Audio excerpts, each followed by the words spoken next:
Fala galera, tudo bem com vocês? Espero que sim. Bora gabaritar com a MGL Concursos. Eu sou a professora Laura Dolinski, sou advogada, especialista em ciências criminais pela PUC de Minas.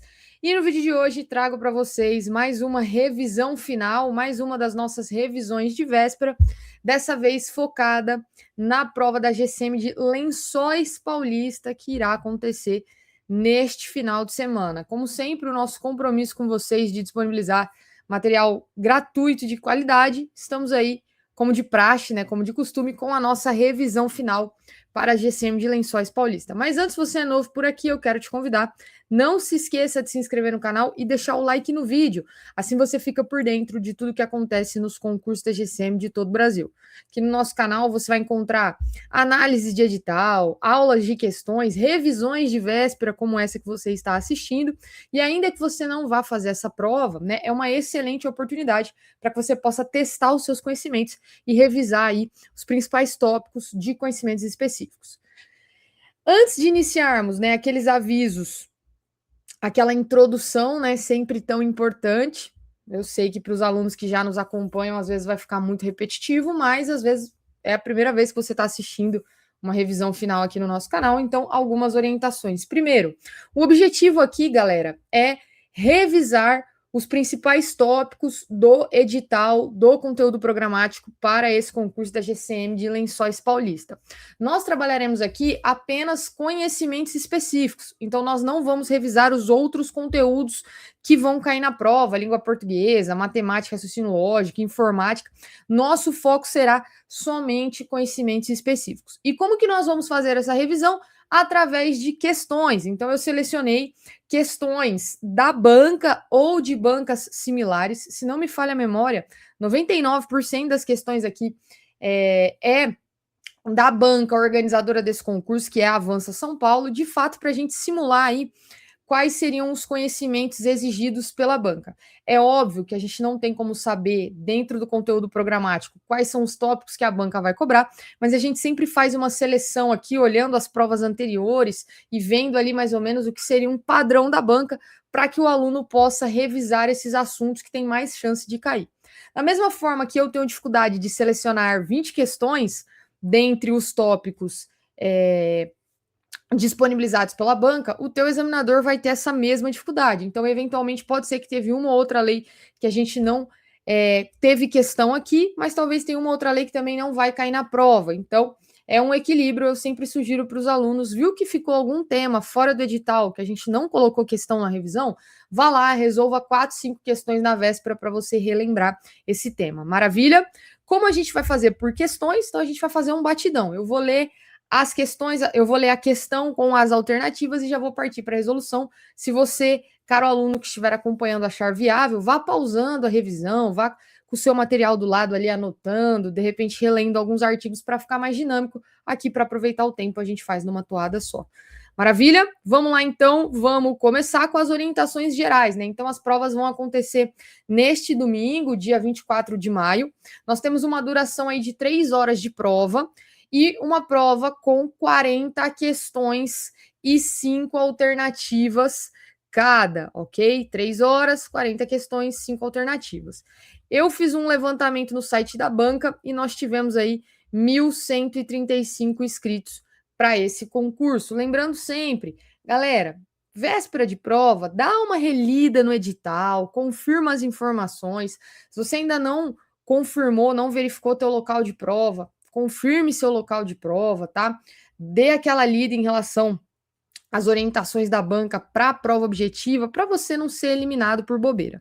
Eu sempre trago aqui o conteúdo programático de conhecimentos específicos, né? Então são esses tópicos que nós temos para revisar aqui. São muitos tópicos, tá? Tem direito administrativo, direito civil, direito constitucional, penal, legislação extravagante. Então tem muito tópico aqui para a gente trabalhar em 20 questões, que é exatamente a mesma quantidade que você vai encontrar na tua prova. Maravilha? E sem mais delongas, já vamos começar com a primeira questão.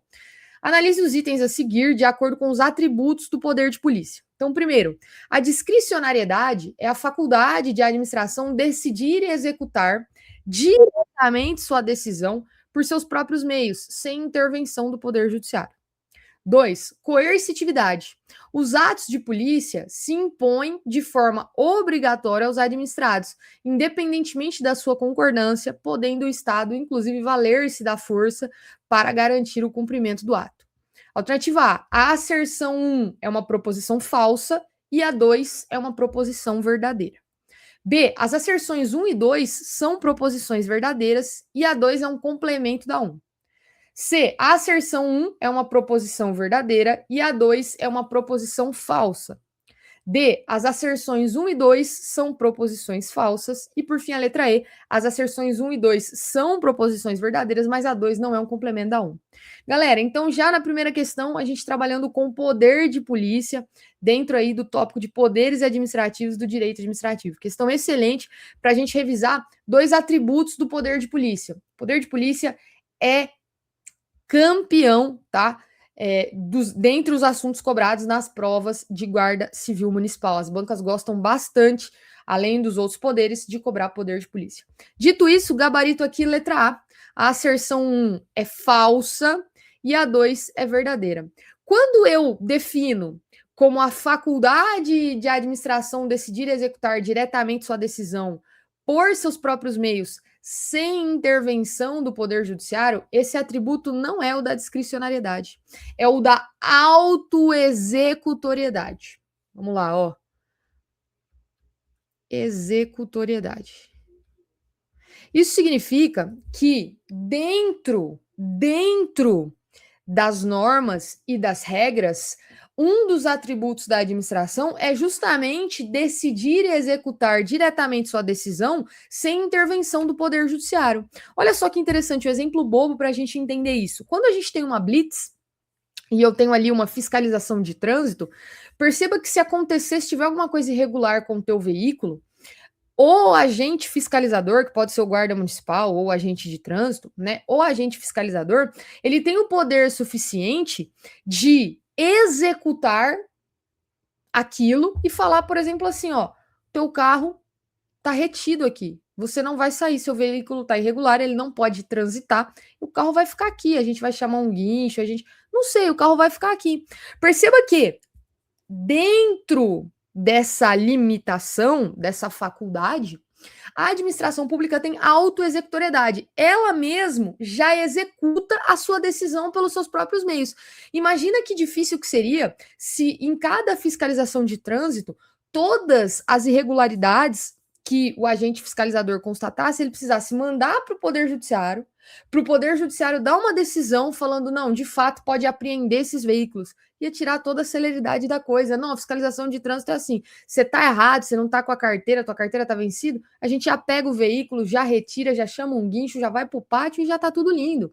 Esse atributo é o da autoexecutoriedade. Não confundir com a discricionariedade, que é justamente aquela folguinha que a administração pública tem para, dentro dos limites da lei, decidir conforme for conveniente para ela. Não quer dizer que ela faz o que quer, mas quer dizer que quando a própria lei, ou seja, dentro da legalidade, há uma brecha, essa brecha é chamada justamente de discricionariedade. Olha, a administração pública pode escolher, dentre as opções, como ela quer lidar com um determinado assunto, ou quais são aí as decisões que ela vai tomar, de novo, dentro desse limite legal. Então, não confundir discricionariedade com autoexecutoriedade, aqui no caso, esse conceito é o de autoexecutoriedade e o de coercitividade está correto, tá? Aqui estava incorreto, mas coercitividade está correto. Os atos de polícia se impõem de forma obrigatória aos administrados, independentemente da sua concordância, podendo o Estado, inclusive, valer-se da força. Então, perceba que quando um ato motivado ali pelo poder de polícia se faz diante de um particular, não tem choro. O particular pode reclamar, pode falar, meu Deus, vocês vão apreender meu carro que não sei o que lá, eu uso esse carro para trabalhar e nananã. Paciência, tá? Os atos se impõem de forma obrigatória, portanto, aqui só poderia ser o gabarito, letra A. Questão 2, ainda no direito administrativo. O ato administrativo de interdição de um estabelecimento, após constatada a infração à legislação de posturas, deve ser formalmente registrado e divulgado ao público, exceto nos casos de sigilo legal. Este dever de transparência é exigido pelo princípio da alternativa A, impessoalidade, B, moralidade, C, legalidade, D, publicidade ou E, eficiência. Galera, mais uma questãozinha de limpe do caput do artigo 37, tá? Aqui a banca gosta de fazer muito isso, ela te entrega uma situação e pede para que você defina qual que é o princípio que se aplica naquele caso. Gente, sem medo de errar, publicidade. Se eu estou falando de ser registrado, de ser divulgado, exceto nos casos de sigilo. Se eu estou falando de transparência, gabarito letra D, eu estou falando de publicidade, de tornar público os atos da administração para que todos tenham conhecimento. Não é impessoalidade, não é moralidade, não tem nada a ver com agir dentro da lei, muito menos com o princípio de eficiência. Lembra, eficiência é a questão dos resultados. Moralidade, que aquela conduta esteja alinhada eticamente com os princípios. Impessoalidade, não levar em consideração o cidadão que você está atendendo e não levar em consideração você mesmo, as suas preferências, na hora de atender, por exemplo, um cidadão, tá? Então aqui a gente está falando de publicidade, de dar transparência, de tornar público os atos da administração. Questãozinha de princípios administrativos, padrão, vou repetir. Essa banca, a Avança SP, né, Avança São Paulo, gosta muito desse tipo de questão. Ela te conta alguma coisinha e pede para você falar qual que é o princípio, beleza? Questão 3, vamos agora lá para direito civil. Sobre o regime dos bens contido no Código Civil, é incorreto afirmar. Opa, incorreto, presta atenção. Alternativa A, a sujeição dos bens de uso comum do povo à utilização gratuita ou retribuída conforme for estabelecido legalmente pela entidade a cuja administração pertencerem. B, a insujeição de bens públicos ao uso capião. C, serem bens públicos dominicais os edifícios ou terrenos afetados a serviço ou estabelecimento da administração federal, estadual, territorial ou municipal, inclusive os de suas autarquias. D, a caracterização das benfeitorias voluptuárias, como as de mero deleite ou recreio, que não aumentam o uso habitual do bem, ainda que o tornem mais agradável ou sejam de elevado valor. E por fim, letra E, a caracterização de bens fungíveis, como os móveis que podem substituir-se, por outros da mesma espécie, qualidade e quantidade. Questão perfeita para a gente revisar a letra da lei, Código Civil, em relação aos bens públicos, tá? Galera, gabarito letra C. Presta atenção. Eu estou pedindo a incorreta. Quando eu falo bens de uso comum do povo, eu estou falando de utilização gratuita ou retribuída conforme estabelecido. Não tem nada fora aqui, tudo correto, ok? A letra B, a insujeição de bens públicos ao uso capião, também está correta. Nos termos do artigo 102 do Código Civil, os bens públicos não se sujeitam, não estão sujeitos ao uso capião. Mas a prefeitura tem um imóvel aqui, faz 15 anos que ela não usa, faz 15 anos que está abandonada, eu vou entrar lá, vou morar, e depois, quando der o prazo, eu vou uso capião, entrar com a ação de uso capião. Vai perder, tá? Vai perder. Não vai ser concedido o uso capião contra um bem público, contra um bem da administração pública nos termos do artigo 102 do Código Civil. A letra C, que é a incorreta, serem bens públicos dominicais os edifícios ou terrenos afetados a serviço ou estabelecimento. Gente, esses são os bens públicos de uso especial. Essa é a definição dos bens públicos de uso especial, aqueles que estão afetados a serviço ou estabelecimento da própria administração ou das suas autarquias, tá? Lembra, bens dominicais são aqueles que constituem o patrimônio disponível do Estado, são aqueles que não estão destinados a uso comum ou especial. É o bem da preguiça, lembra? É aquele terreno que está parado. Quando eu falo que algo está afetado, está destinado a serviço ou estabelecimento da administração, é um bem de uso especial. Por fim, a letra D também está correta, é uma reprodução aí do parágrafo único do artigo 96 do Código Civil, para aqueles que quiserem revisar, que vai dizer justamente isso, tá? As benfeitorias podem ser voluptuárias, úteis ou necessárias, e são voluptuárias as de mero deleite ou recreio, que não aumentam o uso habitual do bem, ainda que o tornem mais agradável ou sejam de elevado valor, tá? E a letra E também correta a caracterização de bens fungíveis, como os móveis, que podem substituir-se por outros da mesma espécie, qualidade e quantidade. Então, a única que está batendo fora aqui é a letra C, alternativa C, que dá o conceito de bens públicos de uso especial, mas chama de bens dominicais. Beleza? Questão 4. Vamos lá para direito constitucional. Acerca dos fundamentos que regem a Constituição Federal do Brasil de 1988, assinale a alternativa que não condiz com um desses fundamentos. Alternativa A, o pluralismo político. B, dignidade da pessoa humana. C, a soberania. D, os valores sociais e da livre iniciativa. Ou E, a defesa da paz. Questão padrão, hein? Por favor, gente, vocês já estão carecas de resolver questão assim. Gabarito, letra E, a defesa da paz. Se eu estou falando de fundamentos da Constituição, eu preciso lembrar do so, si, di, vaplu. So de soberania, então eu já elimino a C. Ó, ele queria aquela que não condiz com um desses fundamentos. A si não está aqui, é a cidadania. A di, dignidade da pessoa humana, eu já eliminei a letra B.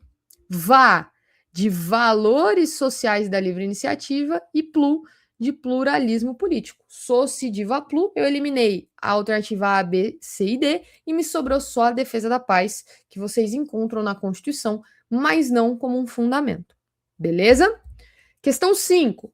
De acordo com o artigo 5º da Constituição Federal, a lei regulará a individualização da pena e adotará, entre outras, as seguintes, exceto. Cuidado, eu estou colocando de propósito essas questões para vocês verem que a banca trabalha tanto com questões corretas, onde ela quer acerta, quanto com questões onde ela pede exceto, incorreta, não faz parte. Então prestem atenção nisso. Às vezes está resolvendo a prova, já está lá no final, já está cansado, está misturando tudo, perde questão à toa.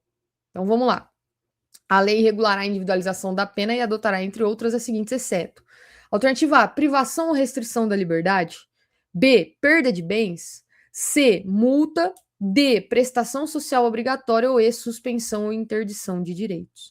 Galera, gabarito letra D. O que a gente não encontra na Constituição Federal é a prestação social obrigatória. Lá nós temos prestação social alternativa. Olha só que sutil, uma troca de palavrinhas. São penas aquela privação ou restrição de liberdade, perda de bens está prevista na Constituição, a multa está prevista na Constituição, a suspensão ou interdição de direitos também. Mas, além dessas, nós temos a prestação social alternativa e não obrigatória. Uma questãozinha boba, mas que às vezes você perde um ponto por causa dessa desatenção, uma palavrinha que a banca trocou. Beleza? Questão 6. Vamos adentrar agora na melhor matéria, diga-se de passagem, direito penal. Tá? Uma banca que gosta bastante, sempre tem questões aí pertinentes, bem letra da lei, tá? Então vamos lá, vamos revisar. Questão 6. Entrar ou permanecer clandestino ou astuciosamente ou contra a vontade expressa ou tácita de quem de direito em casa alheia ou em suas dependências caracteriza-se como violação de domicílio. Assinale a opção abaixo que não se enquadra na expressão casa. Em outras palavras, o que não é considerado casa para o direito penal. Alternativa A, compartimento não aberto ao público onde alguém reside, independe da presença dos moradores. Aqui deveria ser independentemente, mas ok. B, compartimento não aberto ao público onde alguém exerce profissão ou atividade. C, qualquer compartimento habitado. D, aposento ocupado de habitação coletiva. Ou E, hospedaria ou estalagem enquanto aberta. Galera, gabarito letra E. Aqui não é considerado casa, hospedaria ou estalagem enquanto aberta. A gente precisa revisar o parágrafo 5º do artigo 150, até anotar aqui, para vocês revisarem. O que não é considerado casa, dentre eles, no inciso 1º, hospedaria estalagem ou qualquer outra habitação coletiva enquanto aberta, salvo a restrição do inciso 2º do parágrafo anterior. Então, aqui eu vou considerar casa as outras alternativas, com exceção da letra E, hospedaria ou estalagem. Atenção, enquanto aberta, beleza? Muita atenção nesse detalhe. Questão 7, ainda dentro do direito penal. As condutas do crime de condescendência criminosa são descritas no Código Penal como: alternativa A, patrocinar direta ou indiretamente interesse privado perante a administração pública, valendo-se da qualidade de funcionário. B, deixar o funcionário por indulgência de responsabilizar subordinado que cometeu infração no exercício do cargo ou quando lhe falte competência, não levar o fato ao conhecimento da autoridade competente. C, retardar ou deixar de praticar indevidamente ato de ofício ou praticá-lo contra a disposição expressa de lei para satisfazer interesse ou sentimento pessoal. D, solicitar ou receber para si ou para outra, indireta ou indiretamente, ainda que fora da função ou antes de assumi-la, mas em razão dela, vantagem indevida ou aceitar promessa de tal vantagem. E, apropriar-se o funcionário público de dinheiro, valor ou qualquer outro bem móvel, público ou particular, de que tenha posse em razão do cargo, ou desviá-lo em proveito próprio ou alheio. Da mesma forma que eu falei para os senhores que a banca gosta bastante de contar uma historinha e te perguntar qual o princípio da administração pública que se encaixa, mesma coisa aqui no direito penal. A banca gosta muito de fazer esses links entre conduta e crime, ou ela te entrega o crime, caso, e te pede para você devolver o conceito, pra você devolver aí o tipo penal. Dito isso, galera, gabarito dessa questão, letra B. Olha só, quando eu falo em condescendência criminosa, eu tô falando da dozinha, de ficar com dó. E aí você vai lembrar, ó, olha só, lembra desse ência aqui, e aí deixar o funcionário por indulgência. Isso aqui, em outras palavras, é pena. E depois você vai lembrar do competência. Não tem como errar mais. Deixar o funcionário por indulgência, eu lembro que é o crime de condescendência criminosa. É o famoso eu sou responsável, né, por um subordinado, eu sou hierarquicamente superior e eu deixei de responsabilizá-lo por uma infração que ele cometeu porque eu fiquei com dozinha. Ou, quando eu não era competente para responsabilizar, eu não levei o fato ao conhecimento da autoridade competente. Então, imagina, você tem teu parceiro aí de viatura, você vai lá e pisa na bola e comete um erro, e aí o teu parceiro fala, pô, nossa, que dó. O cara acabou de entrar na guarda, é que ele não entendeu muito bem que não pode receber propina, entendeu? Ele não entendeu muito bem. Então, eu não vou levar para o meu superior, não. Condescendência criminosa, tá? Não confundir aqui o patrocinar direto ou indiretamente, a gente sabe que é advocacia administrativa. Retardar ou deixar de praticar indevidamente ato de ofício. Atenção aqui, ó, para satisfazer interesse ou sentimento pessoal. Eu vou lembrar do crime lindo de prevaricação, que quase não acontece. O solicitar ou receber, a gente sabe que é corrupção passiva, tá?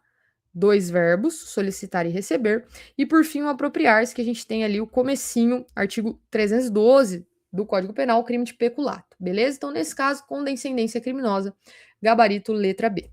Questão 8.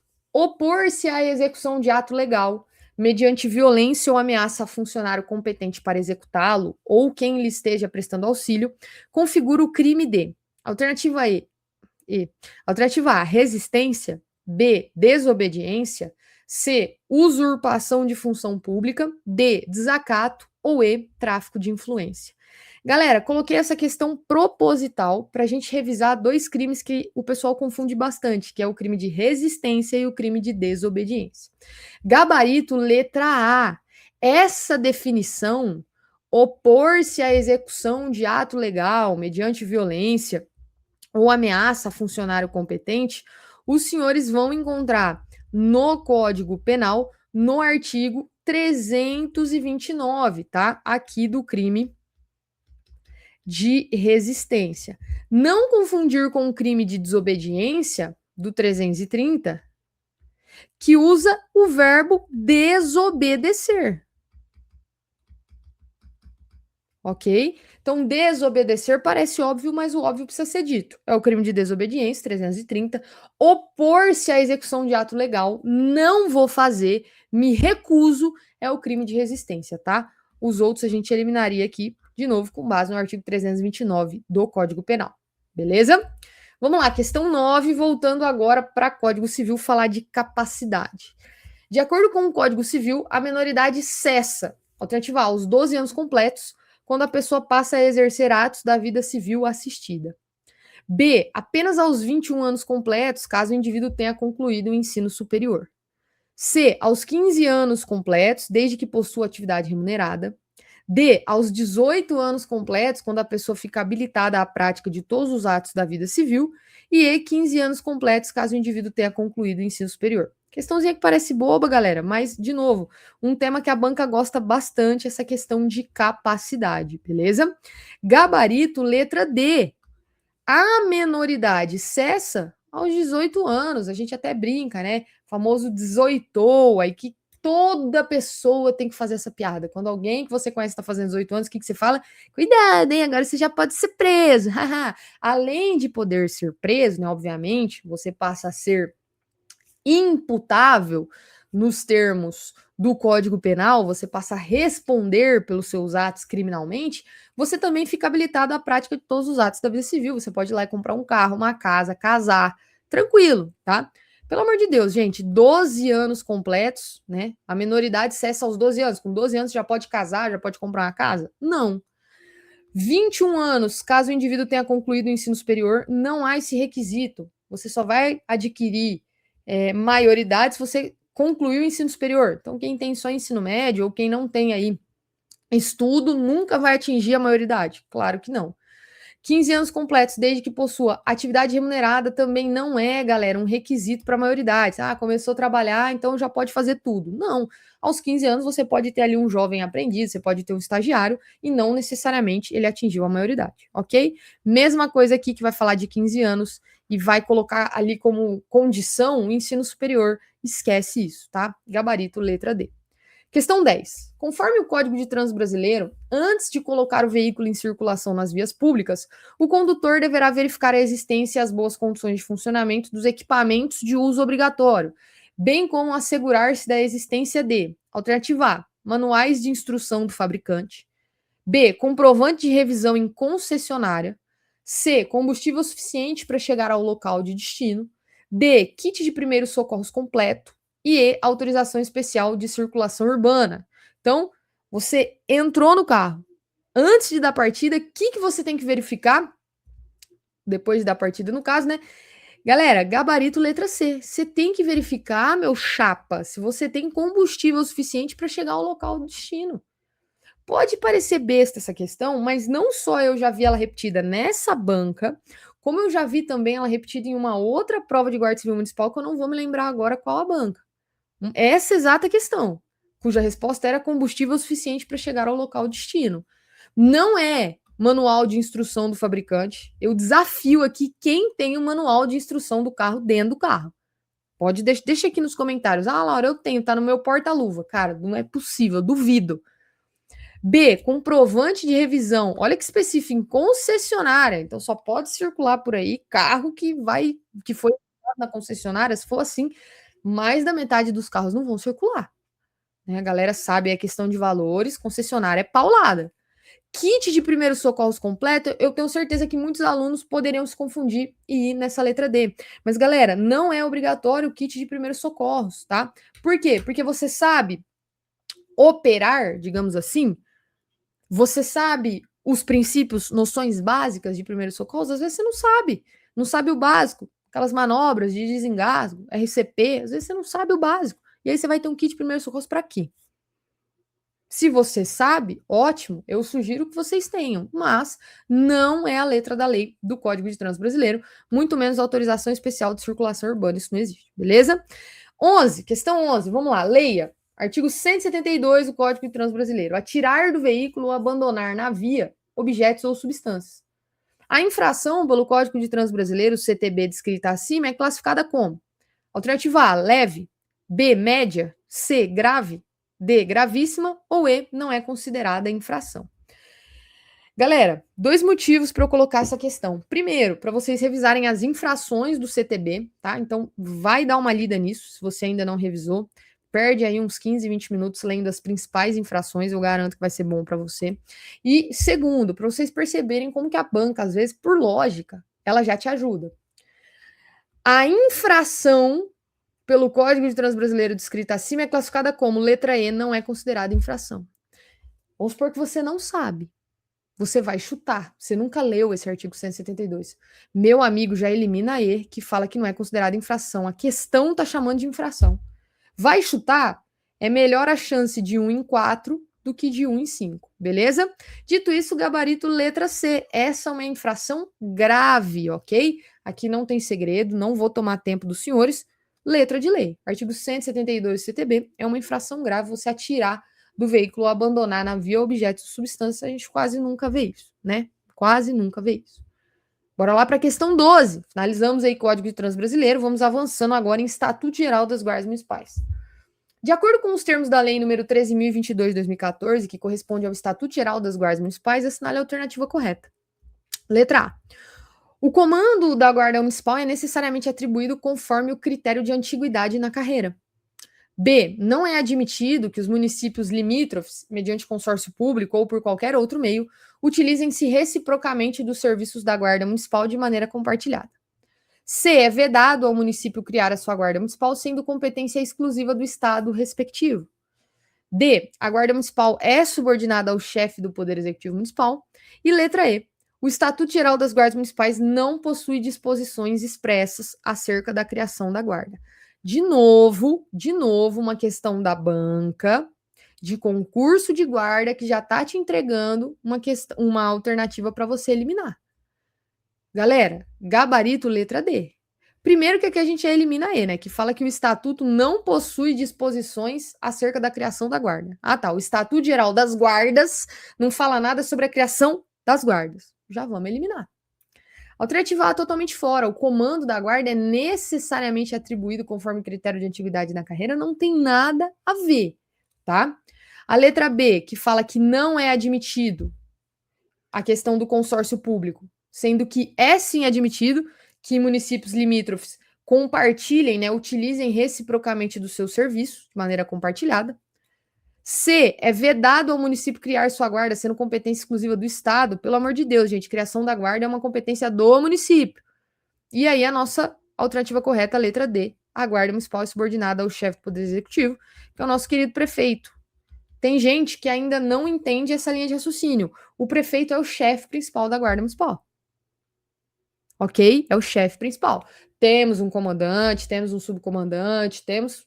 Beleza. O chefe principal é o prefeito. Beleza? Questão 13. Quais documentos devem ser anexados ao requerimento para obter o porte de arma de fogo na categoria caçador para subsistência em áreas rurais, de acordo com a Lei 10.826 de 2003?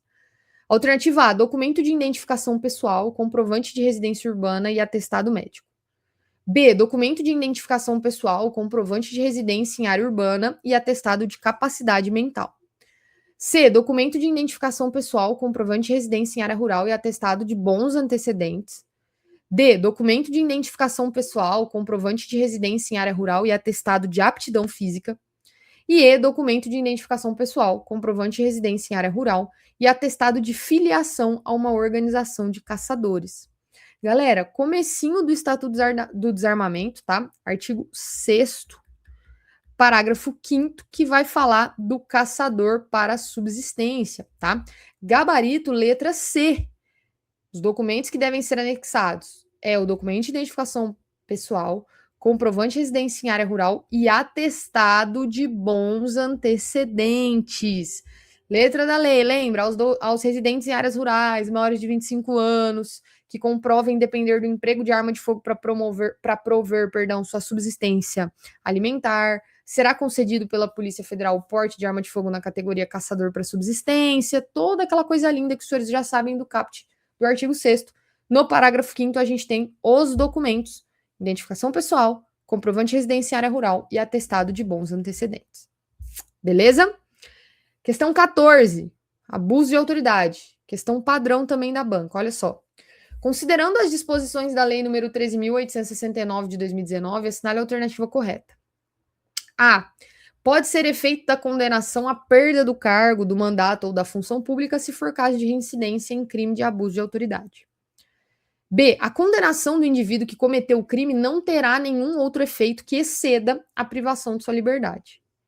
C. Pode ser efeito automático da condenação a inabilitação para o exercício de cargo, mandato ou função pública pelo período de 1 a 5 anos, sem necessidade de ocorrência de reincidência em crime de abuso de autoridade. D. Pode ser efeito da condenação à perda do cargo, do mandato ou da função pública se for caso de reincidência em crime de abuso de autoridade e sem a necessidade de motivação por parte do juiz quando prolatar a sentença. E. A perda do cargo, do mandato ou da função pública em nenhuma hipótese poderá ser efeito da condenação pelo crime cometido por ser medida exagerada. Não é surpresa para ninguém, em provas da Guarda Civil Municipal, como que as bancas gostam de explorar esse artigo 4º da Lei de Abuso de Autoridade. Dito isso, gabarito letra A. Vamos revisar o artigo juntos agora, mas está correto falar que pode sim ser efeito da condenação a perda do cargo, do mandato ou função. Mas eu tenho um requisito. Se for reincidência em crime de abuso de autoridade, reincidência específica.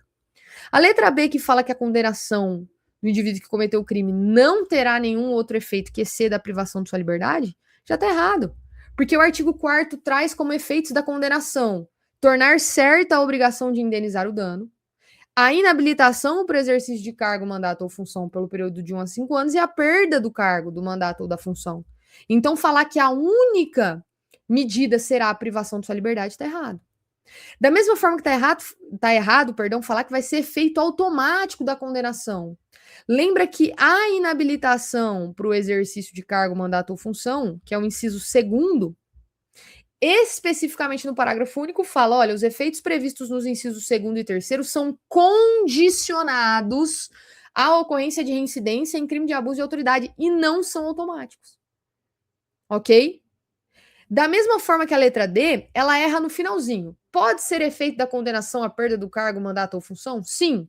Se for em caso de reincidência em crime de abuso de autoridade? Sim. Agora, tá errado falar sem a necessidade de motivação. Olha o finalzinho do parágrafo único. E não são automáticos, devendo ser declarados motivadamente na sentença. Pode ter esse efeito? Pode, mas o juiz precisa motivar na sentença. Ok? E por fim, a letra E totalmente fora, né? Falar que a perda do cargo, mandato ou da função em nenhuma hipótese poderá ser efeito da condenação por ser medida exagerada, não. Eu posso ter um efeito sim. Se tiver uma reincidência específica e se for motivado pelo juiz, vai existir a perda do cargo, do mandato ou da função. Beleza? Questão 15. É correto afirmar quanto à conduta descrita como crime ou contravenção penal quando cometida por menores de 18 anos. Essa aqui, pelo amor de Deus, gente, isso aqui foi só para levantar o espírito. Vamos lá. Alternativa A. Tratar-se de crime ou contravenção penal conforme prever a lei penal. B. Tratar-se de crime ou contravenção penal conforme prever a lei penal, sem se sujeitar, porém, às penas de reclusão e detenção apenas. C. Tratar-se de ato inimputável e insuscetível de medidas de natureza punitiva ou educativa. D. Tratar-se de ato infracional sujeito às penas descritas no Código Penal e demais leis penais incidentes. Ou letra E. Tratar-se de ato infracional sujeito a medidas socioeducativas. Nossa, Laura, que questão boba. Questão de nível médio da banca de vocês, da banca responsável por essa prova da GCM de Lençóis, tá? Então, totalmente possível de estar na prova. Gabarito, letra E. Gente, se eu tô falando de crime ou contravenção penal e vocês leram menores, já busca ato infracional. Elimina todas as outras. Menor não comete crime e nem contravenção.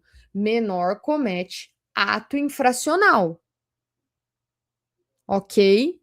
A letra C a gente já eliminava porque fala de ato inimputável Ok, menores são inimputáveis, mas insuscetível de medidas de natureza punitiva ou educativa? Negativo. Não é porque é menor de idade, não é que é porque é inimputável que vai cometer um ato infracional e não vai ser punido. Portanto, gabarito letra E, trata-se de ato infracional sujeito a medidas socioeducativas. O erro da D é, até chama de ato infracional, mas fala que está sujeito às penas descritas no Código Penal. Não, tá? O adolescente, os menores de 18 anos, né, eventualmente aí, vão responder em relação a medidas socioeducativas, beleza? Questão 16, Estatuto da Pessoa Idosa. Vamos lá. Com relação ao Estatuto da Pessoa Idosa, analise os itens a seguir e, ao final, assinale a alternativa correta. Primeiro, é dever de todos prevenir a ameaça ou violação aos direitos do idoso. 2, nenhum idoso será objeto de qualquer tipo de negligência. 3, os conselhos nacional, estaduais, do Distrito Federal e municipais zelarão pelo cumprimento dos direitos do idoso. Alternativa A, apenas o item 1 é verdadeiro. B, apenas o item 2 é verdadeiro. C, apenas o item 3 é verdadeiro. D, apenas os itens 1 e 2 são verdadeiros. E E, todos os itens são verdadeiros. Questãozinha padrão também de Estatuto da Pessoa Idosa, gabarito letra E. Todos os itens são verdadeiros. De fato, é dever de todos prevenir a ameaça ou a violação aos direitos das pessoas idosas. Nenhum idoso será objeto de qualquer tipo de negligência. Lembra, Estatuto da Pessoa Idosa está inserido em direitos humanos. Então, nós vamos ter uma proteção ampla, ok? E 3, os conselhos nacional, estaduais, do Distrito Federal e municipais, de fato, vão zelar pelo cumprimento dos direitos das pessoas idosas. Portanto, todos os itens são verdadeiros. Todos estão de acordo com o Estatuto da Pessoa Idosa. Vamos evoluindo. Questão 17, para falar de Lei Maria da Penha. Analise os itens a seguir de acordo com a Lei Federal número 11.340 de 2006. Primeiro item. As medidas protetivas de urgência poderão ser concedidas pelo juiz a requerimento do Ministério Público ou a pedido da ofendida. Segundo item, item 2. As medidas protetivas de urgência serão aplicadas isolada ou cumulativamente e poderão ser substituídas a qualquer tempo por outras de menor eficácia, sempre que os direitos reconhecidos nessa lei forem ameaçados ou violados. Alternativa A. A asserção 1 é uma proposição falsa e a 2 é uma proposição verdadeira. B. As asserções 1 e 2 são proposições verdadeiras e a 2 é um complemento da 1. C. A asserção 1 é uma proposição verdadeira e a 2 é uma proposição falsa. D. As asserções 1 e 2 são proposições falsas. E E. As asserções 1 e 2 são proposições verdadeiras, mas a 2 não é um complemento da 1. Galera, a banca gosta bastante de explorar esse tema das medidas protetivas de urgência dentro de Lei Maria da Penha, beleza? Então fiquem atentos a isso, se possível, deem uma revisada nesse tópico. Dito isso, gabarito letra C. A asserção 1 é uma proposição verdadeira e a 2 é falsa. De fato, as medidas protetivas de urgência poderão ser concedidas pelo juiz, é o juiz que vai conceder medida protetiva, e quem pede pode tanto ser um MP ou a própria ofendida. Olha a 2, que maldade. As medidas protetivas de urgência serão aplicadas isolada ou cumulativamente, está correto, e poderão ser substituídas a qualquer tempo, está correto, por outras de maior eficácia. Ai, Laura, eu não acredito, que pegadinha. Pois é. Questão 17, final de prova. Você já não aguenta mais ler, tua cabeça já tá dando um nó. Você começa a bater o olho, as medidas protetivas serão aplicadas isolado ou cumulativamente, poderão ser... Tá certo. Tá errado. A banca foi lá e trocou uma palavra. As medidas podem ser substituídas a qualquer tempo por outras de maior eficácia e não menor. Portanto, gabarito letra C. A asserção 1 é verdadeira e a 2 é falsa. Detalhe, galera, no detalhe. Se não prestar atenção, erra a questão de bobeira. Tô colocando aqui de propósito para já treinar os senhores. É melhor errar aqui do que errar na prova. Saibam que a banca gosta de fazer essa troca de palavras. Beleza? Vamos lá para a questão 18, Lei de Drogas. De acordo com a Lei de Drogas, analise os itens a seguir sobre a internação involuntária e assinale a alternativa correta. 1. A internação involuntária deverá ser precedida de declaração escrita da pessoa solicitante de que optou por este regime de tratamento. 2. O término da internação involuntária dar-se-á por determinação do médico responsável ou por solicitação escrita da pessoa que deseja interromper o tratamento. 3. A internação involuntária perdurará apenas pelo tempo necessário à desintoxicação, no prazo máximo de 90 dias, tendo seu término determinado pelo médico responsável. 4. Na internação involuntária, a família ou representante legal não poderá requerer ao médico a interrupção do tratamento. Alternativa A, apenas os itens 3 e 4 estão corretos. B, apenas os itens 1 e 2 estão corretos. C, apenas o item 3 está correto. D, apenas os itens 2 e 3 estão corretos. Ou letra E, todos os itens estão corretos. Galera, esse tópico de internação costuma ser um tópico bem sensível que as bancas exploram bastante quando a gente está falando de lei de drogas. Fora o artigo 28, artigo 33, né, que a gente já sabe que não cai, despenca. Essa questão da internação as bancas gostam de cobrar. Dito isso, gabarito letra C. Aqui apenas o item 3 está correto. De novo, e essa é uma questão da banca avança, de novo uma questão com troca de palavra. A internação voluntária deverá ser precedida de declaração escrita da pessoa solicitante. Gente, se é voluntária, antes da internação, a pessoa vai lá e voluntariamente faz uma declaração escrita falando: olha, eu optei por esse regime de tratamento. É uma internação voluntária. Eu estou aqui à disposição, eu quero me internar. Ela está falando involuntária. Está errado. Da mesma forma, letra. Inciso 2, o término da internação voluntária dar-se-á por determinação do médico ou por solicitação escrita da pessoa que deseja interromper o tratamento.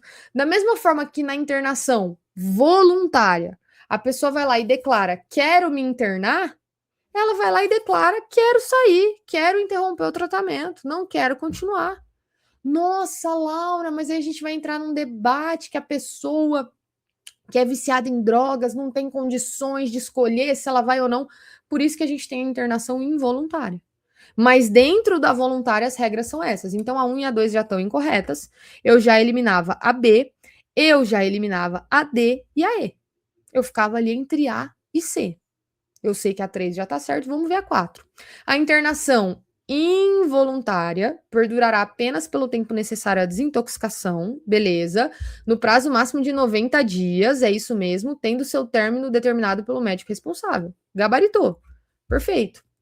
4. Na internação involuntária, a família ou representante legal não poderá requerer ao médico a interrupção? Poderá requerer sim a interrupção. Perceba que, se é uma internação involuntária, eu não vou falar no desejo do próprio paciente, ok? Mas eu tenho que respeitar a família e o representante legal. Se eles quiserem interromper o tratamento, eles podem requerer ao médico. Portanto, a 4 também está fora, eu elimino a A. Gabarito só pode ser a C, ok? Galera, antes da gente chegar nas últimas duas questões, né, 19 e 20, eu preparei duas questões inéditas, tá? Além das duas inéditas que nós já fizemos no simulado, para aqueles que são nossos alunos, tá? De fato, para a gente treinar essa parte de legislação municipal. Não vou cravar que na prova de vocês a gente vai ter duas questões, pode ser até que tenha mais, né? Mais questões, mas para fins de revisão eu coloquei uma de cada legislação para a gente conseguir revisar, beleza? Então, duas questões inéditas, essa obviamente não é da banca, ok? Questão 19. Acerca das gratificações e adicionais previstos no Estatuto dos Servidores do município de Lençóis Paulista, leia as assertivas abaixo. Primeira, o serviço noturno prestado em horário compreendido entre 22 horas de um dia e 5 horas do dia seguinte terá o valor hora acrescido de 20%, computando-se cada hora como 52 minutos e 30 segundos. 2. Os portadores de títulos de pós-graduação lato sensu terão direito ao adicional de especialização no percentual de 5%, os quais incidirão sobre o vencimento do profissional. 3. O adicional por tempo de serviço é devido à razão de 5% a cada 5 anos de serviço público, efetivo, contínuo ou interpolado, prestado ao município de Lençóis Paulista, incidente exclusivamente sobre o vencimento, ainda que investido funcionário em função gratificada, ou cargo de provimento em comissão. Está correto o que se afirma em alternativa A, 1 e 2 apenas, B, 1 e 3 apenas, C, 2 e 3 apenas, D, 1, 2 e 3, ou E, nenhum está correto. Galera, aqui é para os senhores revisarem essa parte de gratificações e adicionais lá do Estatuto dos Servidores. Gabarito letra D. 1, 2 e 3, tá tudo certo. De fato, quando eu falo em serviço noturno, é aquele entre as 22 horas de um dia e as 5 horas do dia seguinte, e eu vou ter um valor hora acrescido de 20%. Fechou? De fato, os portadores de título de pós-graduação lato sensu terão direito ao adicional de especialização, que eu faço questão que os senhores se lembrem que é de 5%. Da mesma forma que também é 5% o adicional por tempo de serviço. Como que é? 5% a cada 5 anos de serviço público, contínuo ou interpolado, prestado ao município de Lençóis. Beleza? Então as 3 estão corretas aqui. E para fechar a questão 20, com base no disposto na Lei Orgânica do município de Lençóis Paulista, analise as assertivos abaixo. Primeira, o município deverá manter a guarda municipal destinada à proteção de seus bens, serviços e instalações, obedecidos os preceitos da lei federal. 2. A guarda municipal terá também a incumbência de vigiar e proteger as áreas de proteção ambiental, especialmente as definidas em lei. 3. Para a consecução dos objetivos da guarda municipal, o município poderá celebrar convênio com o Estado e a União. É correto que se afirma em alternativa A, 1 e 2 apenas, B, 1 e 3 apenas, C, 2 e 3 apenas, D, 1, 2 e 3, ou E, nenhuma está correta. Falei isso na revisão semana passada de Barão de Cocais, se não me falha a memória. Gente, se está previsto lei orgânica no conteúdo programático, via de regra pode cair coisa de lei orgânica. Se a banca não especificou o artigo, pode cair qualquer coisa. Mas aqui a gente tinha um artigo falando de guarda municipal na lei orgânica de Lençóis Paulista. Os senhores estão fazendo um concurso de guarda municipal. É obrigação decorar esse artigo. Ah, Laura, mas aí chegou na hora da prova, a banca perguntou qualquer outra coisa de lei orgânica. Perguntou competência, perguntou de meio ambiente. Brasil. Acontece. Pode acontecer. Se a banca não especificou o artigo, ela pode cobrar qualquer coisa da lei orgânica. Mas é tua obrigação, sabendo que você vai fazer um concurso de guarda municipal e sabendo que tem um único artigo na lei orgânica, você tem que decorar. Dito isso, gabarito letra D, 1, 2 e 3. Artigo 210 da lei orgânica.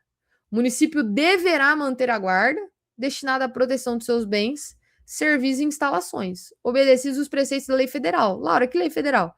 Estatuto 13.022. Ok? Tá correto.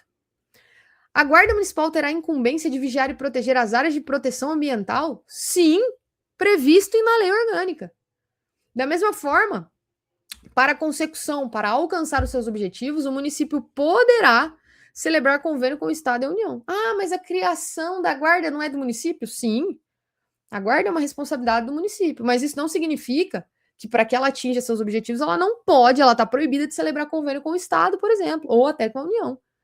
O artigo 210 da Lei Orgânica do município de Lençóis Paulista prevê essa possibilidade. Portanto, gabarito letra D, 1, 2 e 3, todas estão corretas. Maravilha? Galera, finalizamos a revisão. Quero desejar aqui a todos vocês uma boa prova. Que Deus os abençoe, abençoe muito, né? Conduza vocês aí durante essa prova, que vocês consigam manter a calma e manter o nível de ansiedade baixo. Não deixe a ansiedade tomar conta. Lembrem que os senhores se prepararam, que vocês fizeram tudo o que estava ao alcance para se preparar bem. Eu sempre falo para os alunos. Chegou na véspera de prova, poxa, não fiz o que eu deveria ter estudado mais, deveria ter feito mais. Que bom que você tem essa consciência, agora não dá mais tempo. Na próxima. Já vê aí o próximo concurso, já vamos continuar na luta e é isso aí.